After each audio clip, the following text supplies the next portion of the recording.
Hey guys, hope you're all doing well. This is the fourth and likely final installment of my favorite album from every year series.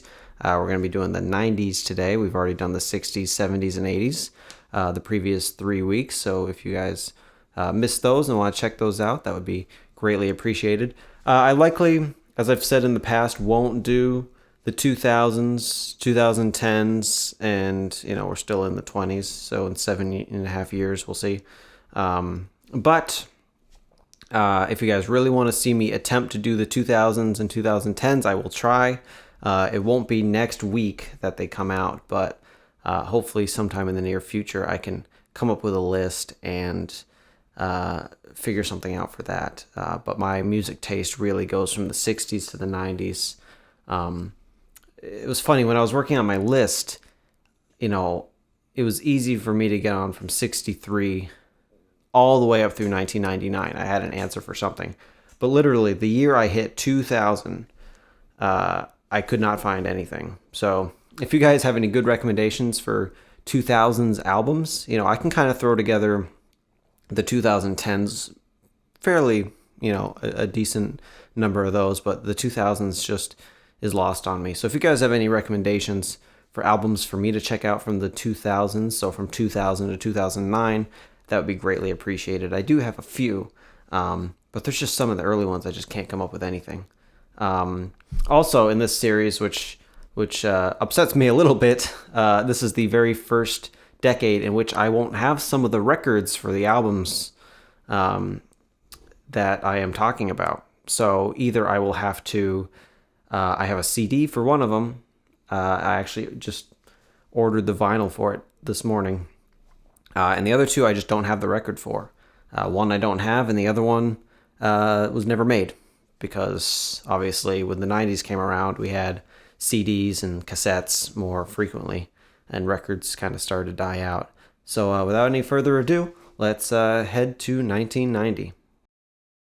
So in the year 1990, we're going to see the return of a band that I talked about in the late 70s, one of my favorite bands to this day. But if you're a fan of this band, there's a very decent chance that you hate this album for reasons I don't really understand. But we'll get into that later. So a bit of a controversial choice for 1990, Busted by Cheap Trick. Now, this is the album that Cheap Trick fans hate. And for whatever reason, I don't know. I can't figure out why. I mean, I love Cheap Trick. I know all their albums. I know all their songs. And this album's got some of my favorites. And I know a lot of people turn towards, Budokan and like the stuff from the late 70s. But I love that and I love this. I don't know if it's like the big difference.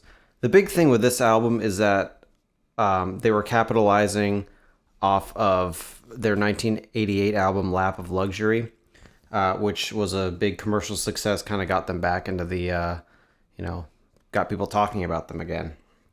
When they released songs like The Flame and their cover of Elvis's song, Don't Be Cruel. But I love this album. I'll say it, I'll defend that. Back in Blue, great song. Wherever Would I Be is one of my favorite love ballads. Can't Stop Falling Into Love, same thing. I believe that's a song they were going to write and give to Rod Stewart. And when I hear that now, I can totally hear that in the song. The first side is definitely better than the second side. There's songs like You Drive, I'll Steer on the other side, or Had to Make You Mine, which I don't love as much. But overall, this is just a really solid album. If you're a fan of Cheap Trick, I've asked in the past, gone on like the Cheap Trick subreddit and, tried to ask people who, are really into Trick and really hate this album, because that seems to be the general consensus, is that they just do not like this album. I don't know if they're trying to get too commercial or what, but if you are a fan, please explain it to me, because I don't understand. But yeah, I really love this album, and if you don't like it, I guess I understand, but give it a second chance, I guess. So yeah, Cheap Trick, Busted. So in 1991, we start to see a shift in genre, going from classic rock, which probably wasn't called classic rock at the time, to grunge and alternative, which we will see popping up a little bit during this decade. So I don't know what the general consensus is among my subscribers. I'm sure we're primarily Tom Petty fans, as I am more than anything else. But I got into grunge when I was 13, 14 probably. But one band specifically, I never really got into Pearl Jam or Soundgarden or Smashing Pumpkins or any of those. So that leaves only one. 1991, you already know what it is. Nevermind by Nirvana. Smells Like Teen Spirit, first song I ever heard from Nirvana. My dad showed me the music video when I was a kid. It was just so cool and so fun to watch. But In Bloom, Come As You Are. I mean, there's so many good things on the first side, and the second side too has got some solid songs on it too. But just start to finish, this is such a great album. And if you haven't read any of the controversy surrounding the cover within the last 6 months, it's an interesting read.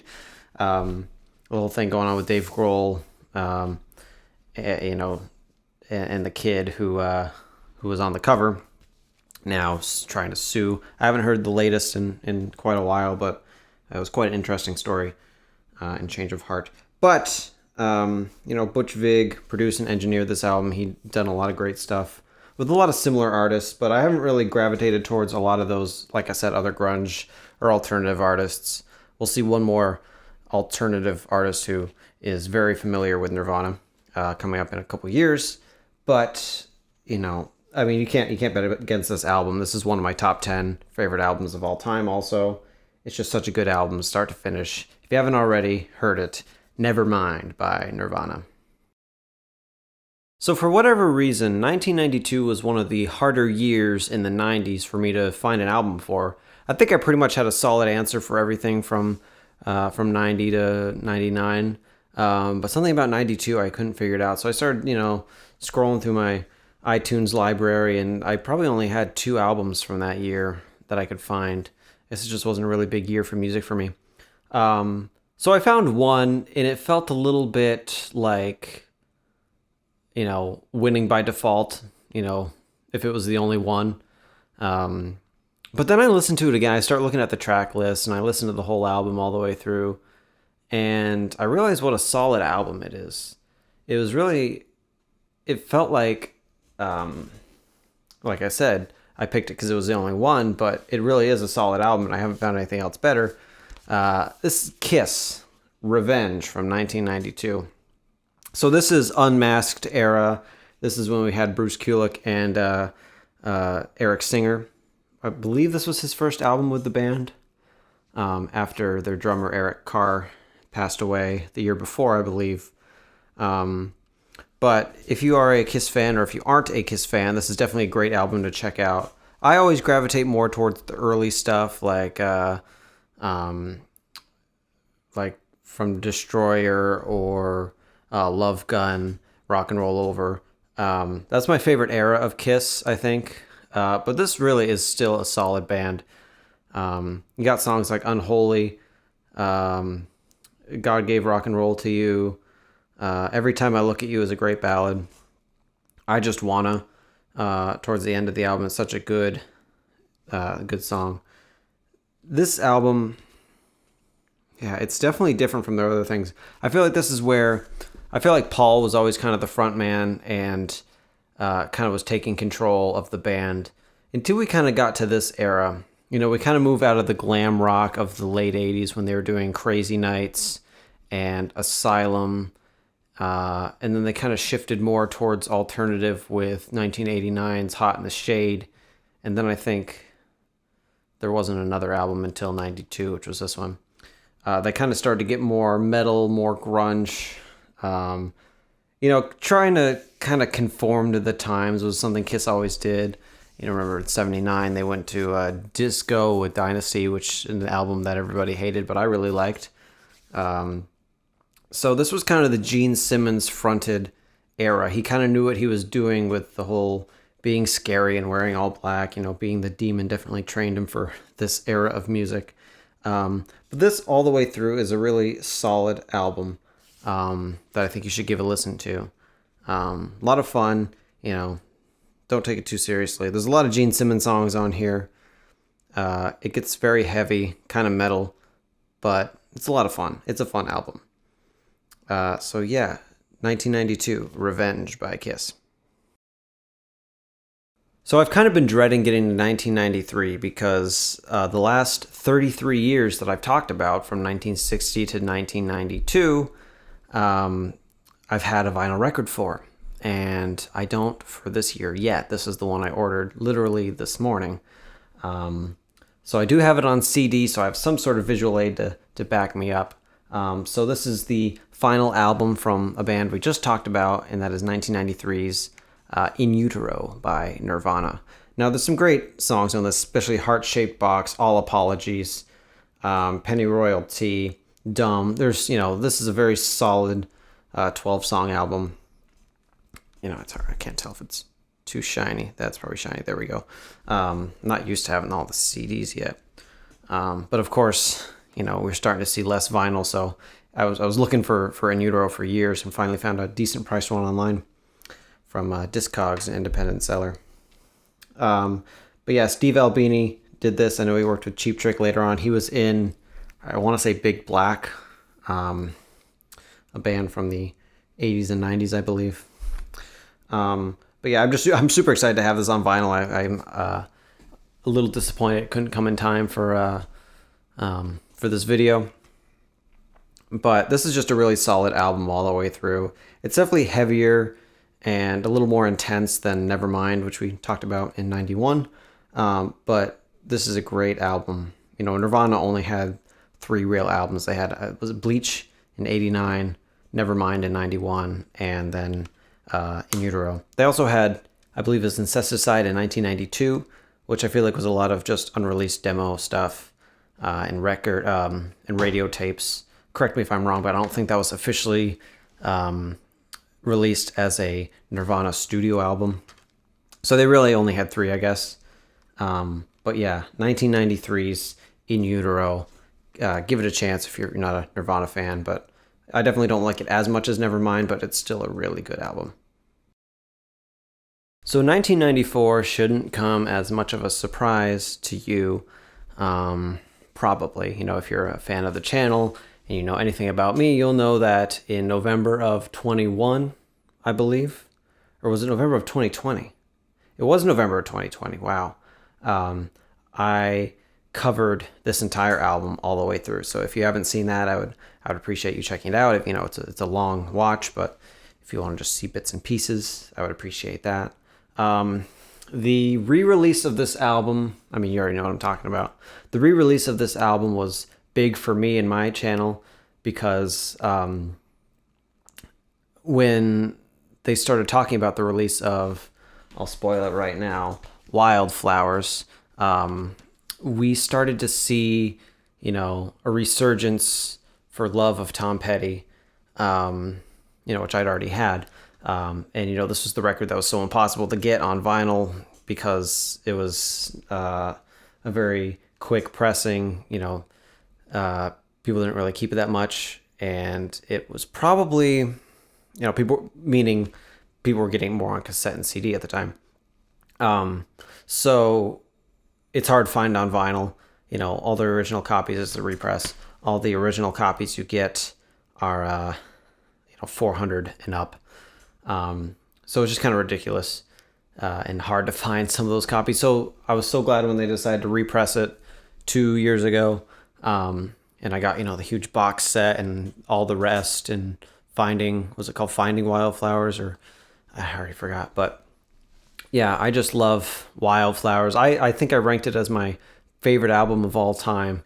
Probably my favorite Tom Petty album because it was really his shift from, I love young rock and roll Tom Petty, and I love old, young meaning when he was in his early 20s, and then old meaning when he was, more recent. His more laid back stuff, and this was really the kind of the bridge between the two, kind of like his Revolver for a Beatles connection there. Wildflowers, You Don't Know How It Feels, Time to Move On, You Wreck Me, It's Good to Be King, Only a Broken Heart, Honeybee, Don't Fade on Me, Hard on Me, Cabin Down Below, To Find a Friend, A Higher Place, House in the Woods, Crawling Back to You, and Wake Up Time. That's all 15. I know them very well because I spent an entire 9 hours one day recording the entire thing. But yeah, this is just an incredible album. Favorite album of all time, I think. So I kind of wanted to tell the story of how my channel sort of got started because of Wildflowers. There was this the first song that was released as a single from Finding Wildflowers and All the Rest was There Goes Angela, Dream Away. So in 2020, when I was at home, nothing to do, that song came out, and I was like, I should learn this song, right away. And there was a quiz that you could take on his website to be able to listen to the song. So I take the quiz and not to brag, but 100% first try. I know my Tom Petty. And so I passed the quiz. I listened to the song. I grab a guitar and just start playing. I'm like, no, that's not right. That's not right. And I finally figure it out. And I grab my harmonica and I set up my camera to do a video. I'm not much, for doing covers and stuff on YouTube. It was something I had never done before. But I remember thinking at the time, this could be, a big break. I could, people are going to go onto YouTube searching for this new song. And, since the song was only available on his website, if you took the quiz, that was the only place you could hear it for the first couple weeks. So I was like, people are going to go and search for it, and the only thing that's going to come up is My Ugly Mug. And they're going to be like, oh, well, it's better than nothing, I guess. And that actually worked. First couple weeks, I would get 100 views a day at least. I don't personally like watching song covers. So I don't know, what my reasoning was for that. I did enjoy doing them for quite a while, and I probably will still continue to do them if some more Tom Petty stuff comes out of the vault. I will try to get to doing some of those covers. But if you also guys have any requests or anything, I'm sorry if I haven't been as quick with doing requests for the covers. But I've really kind of tried to do just the new stuff that's come out. And hopefully soon, it's been... last year they did the stuff from She's the One. I don't remember what that album was called. I think it was She's the One. It was parts from She's the One. And I didn't get around to doing any of those because I was away when it came out and I hadn't heard it yet. Actually, I did. Excuse me. I did 105 Degrees on that album. So I did do that cover, and that one actually came out really well. So my logic for that video worked, and then it kind of sparked an interest in me doing other ones, as I started to come out. Harry Green, Confusion Wheel, Leave Virginia Alone, those kind of things. So if you've been around since those days, thank you. I really appreciate it. It's a lot of fun, and just kind of being able to show some respect and pay tribute to Tom Petty, and that we all get to do that together means a lot to me. So 1994, I already put it down, but you know what it looks like. Wildflowers by Tom Petty, his second solo album, which all the Heartbreakers kind of had some part in making. So we won't get into the whole reasoning for solo albums, but 1994, Wildflowers. If you haven't heard it already, check it out. So 1995, this is the first album in which I don't have any visual aid for at all. No record, no CD. I will hopefully get the record for this soon, but didn't get it in time for this video, which is unfortunate, but what are you going to do? I'll throw a graphic up on the screen. So I believe this album started out, it was a solo project for this artist, and it was not really intended to be an album. It was put under a new band name as an alias, I believe, and, not meant to be released, but I think some people started spreading it around and they were really into it. This, of course, being the debut album, 1995, Foo Fighters by Foo Fighters. So the Foo Fighters are a band that I kind of got into more recently. With the death of Taylor Hawkins, it was a band that I was always kind of, I was always aware of the Foo Fighters, but never really listened to them much. It was a little too alternative for me at the time. I always, this is going to sound funny, but I always compare everything new I listen to trying to be as good as Tom Petty. And in my mind, that's not going to happen.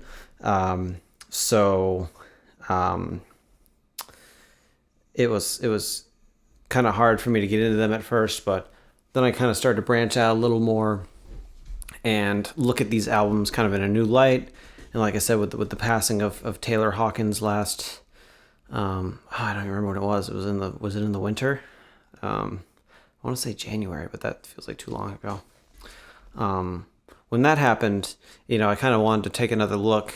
And I kind of got this new appreciation for them. I started listening to some of the hits. I'll probably start doing more of a deep dive. But so the 1995 album, self-titled debut, doesn't really have as many of the big hits that you kind of expect, like Everlong or All My Life, or what's the other one? Best of You. And those are all on later albums from the later 90s to the 2000s. But this had songs like Big Me and I'll Stick Around. There's some. It's a really solid album all the way through. I'm definitely more familiar with the first side. Because usually I'll throw on albums while I'm driving, and oftentimes I'll only hear the first sides because I don't like to drive that much. I'll run out of time before I get to the second side of the album. So sometime I'll really have to listen to some of the later stuff and listen to an entire album. I have listened to this entire album several times for it to warrant being my favorite of 95, of course. But those are just some of the ones I've been more comfortable with and hearing more frequently. So I will bring it up here again, 1995's self-titled Foo Fighters debut album. Oh, and another thing I wanted to mention about that too is kind of a connection with the last year. So shortly after Wildflowers was kind of being, advertised, or a little bit before that, Tom Petty had fired his drummer, Stan Lynch. I kind of forget what the whole story was behind that, but Stan just wasn't really feeling the direction the band was going and kind of wanted out. So they're kind of looking for a new drummer. The Heartbreakers were going to be playing on SNL and didn't have a drummer. So Tom called up Dave Grohl from Nirvana, and had gone to do the Foo Fighters, and Dave Grohl tells this great story, like Tom Petty called, and he's like, doesn't he want a good drummer? He's going on SNL, and the whole country's going to see them together, and Dave wasn't really, ever since Kurt's death, wasn't really all that into playing drums. He was kind of, was depressed and upset, understandably. And I think that he has to go through all that again with Taylor Hawkins is devastating, but it's just, so he goes on, plays Saturday Night Live, and he just destroys the Skins as always, and his hair flipping around and just doing all this stuff. He looked great with the Heartbreakers, and kind of, I love Steve Ferrone, or Ferrone, never sure how to pronounce that, with the Heartbreakers, and was great till the end. But Dave needed his own thing. As much as I would have wanted to see him do more with the Heartbreakers, or maybe even one album, his style was a little different from them at the time, but he loved Tom Petty, and he would have, I think, done some touring with the Heartbreakers had it not been for him wanting to start his own project, which he really needed to do, and that really worked out for him. 1995's Foo Fighters self-titled debut. So I didn't really have a ton of options for 1996. I did have in my mind which one I wanted to pick, and it felt a little strange because I don't particularly turn to this album super frequently. I said I don't pick soundtrack albums unless they are one artist.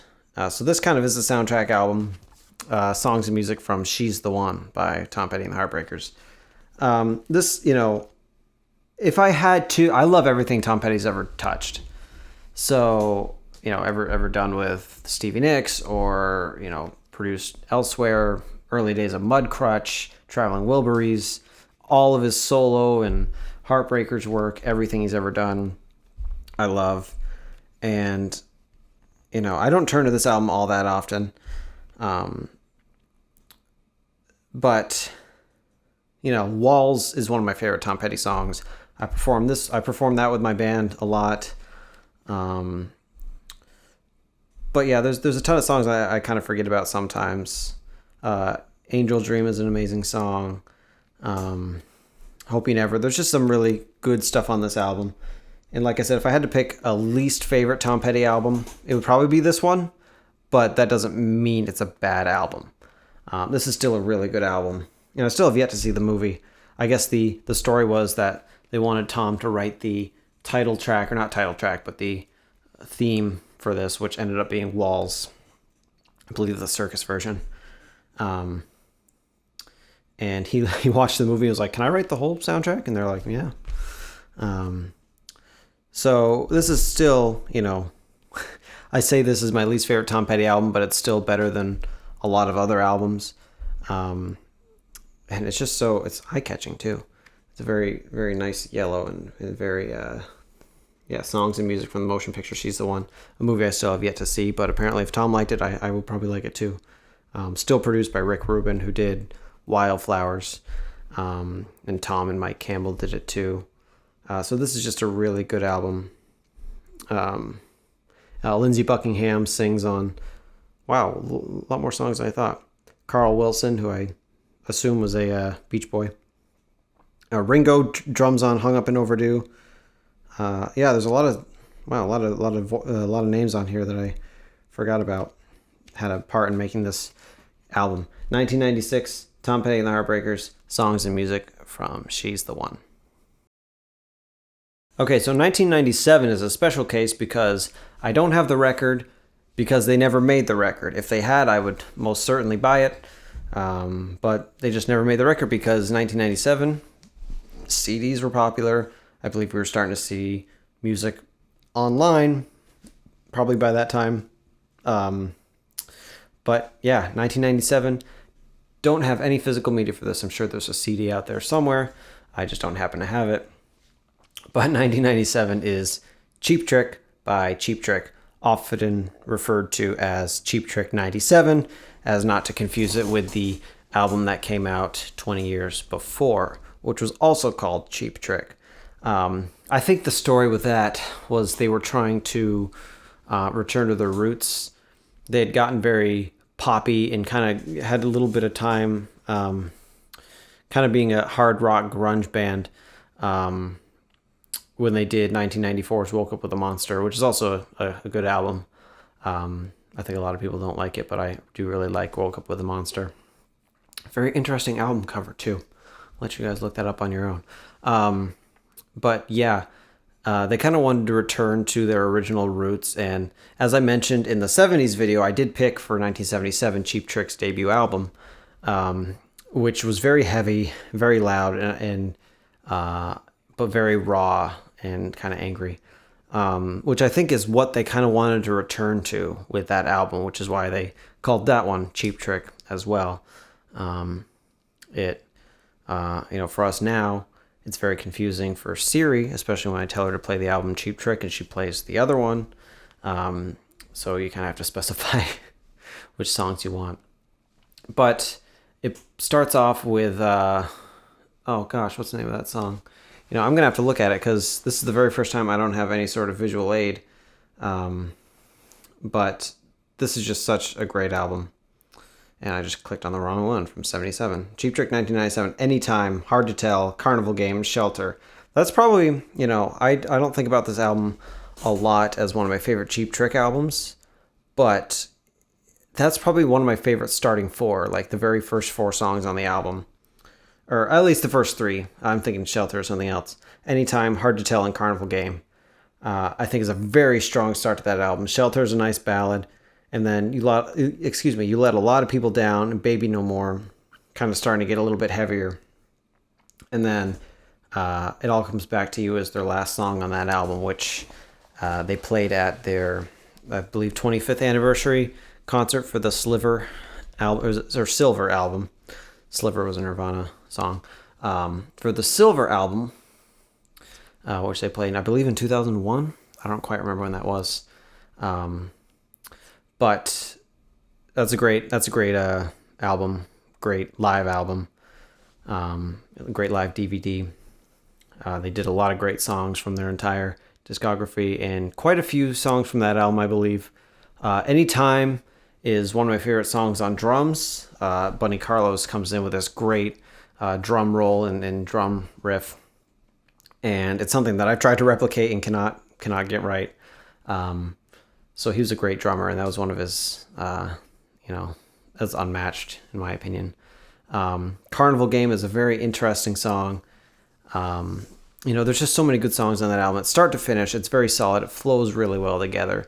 So for 1997, I have to recommend Cheap Trick 97. 1998 was a little harder for me. I kind of had an album in mind that I knew I wanted to pick. But I was like, do I really want to pick this album? It's not a great album. And, in the past I've said that and then gone to look at it and be like, oh, this is a pretty good album. But for this one, I still wasn't really feeling it.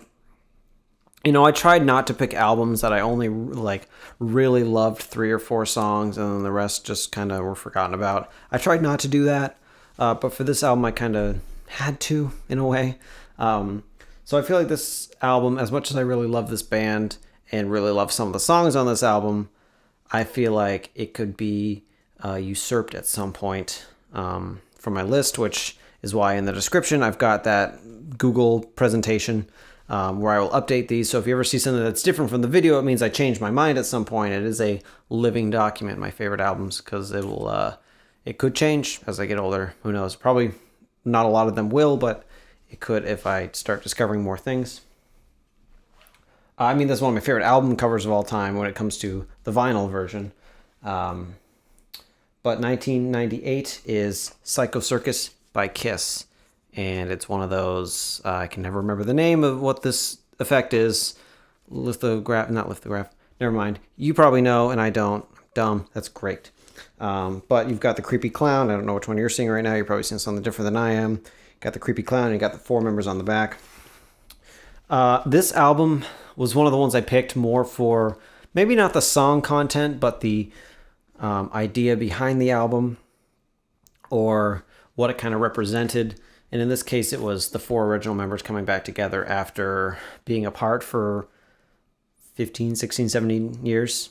I think Ace left in 81, 82. Peter Criss had left in 79 or 80.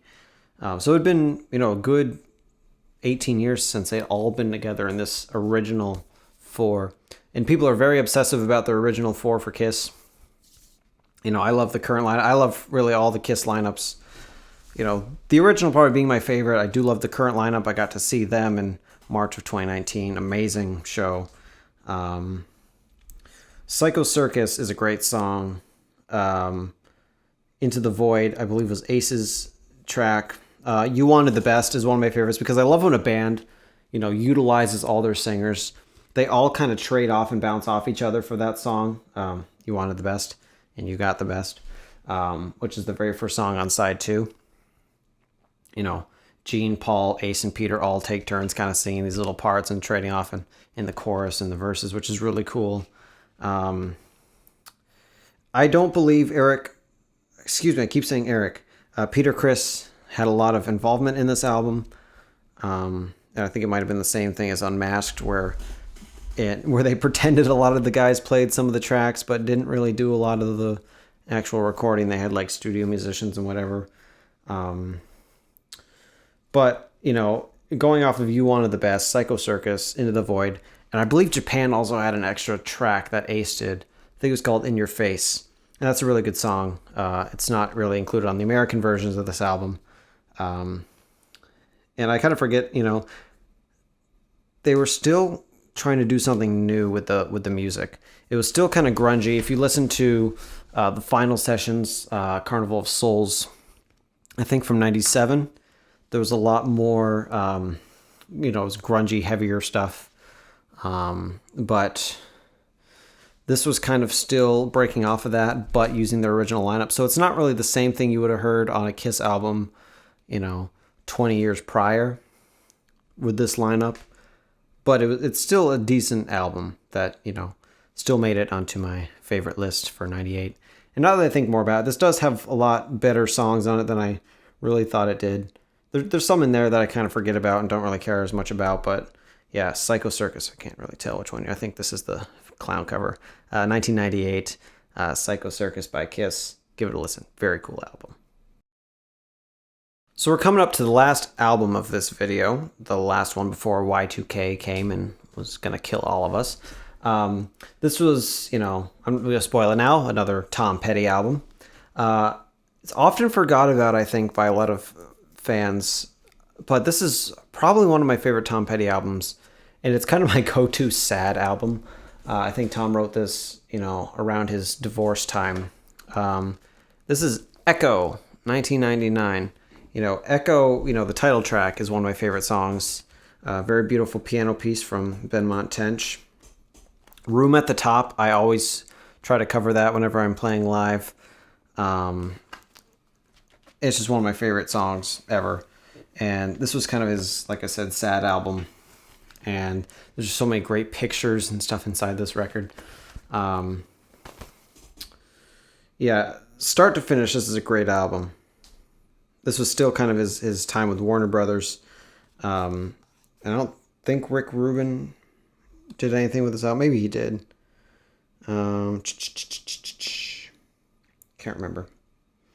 Oh, yep. Rick Rubin did have his hands on this album, which explains also why it's another great album and why Tom Petty had a lot of success in the 1990s. He also did, I believe he worked on 1991's, maybe he didn't, Into the Great Wide Open, which I wish, you know, could have made it had it been released maybe a year prior, but was lost out to Nevermind. It's hard to rank albums like that. You got Tom Petty with Into the Great Wide Open and then Nirvana with Nevermind. You know, it's apples to oranges. You know, you can't really...